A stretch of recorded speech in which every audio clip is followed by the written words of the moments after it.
napenda kushukuru Mungu kwa sababu vijana wameweza kusafiri vizuri na kufika hapa salama. Sisi tumefurahi sana kupokea Simba kwa sababu Simba ni timu kubwa sana hapa kwenye ukanda wa East Africa. So ni timu ambayo ni muda mrefu sijaangalia ikicheza hivi live na I'm looking so forward kuangalia.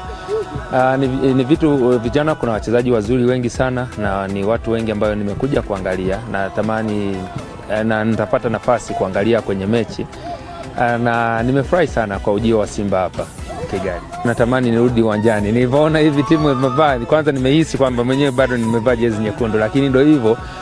Nimefurahi sana. Kumbukumbu nyingi of course zipo kwa sababu na mimi kuna kipindi nilikuwa kwenye umri kama huo na nikaweza kucheza kufanikiwa sana kwenye timu ya Simba. So ni vitu vingi sana na ni vitu ambavyo natamani sana tena kuviona kutoka kwa vijana, na nahisi watavifanya na kuhakikisha timu inarudi pale juu inavyotakiwa kuwa.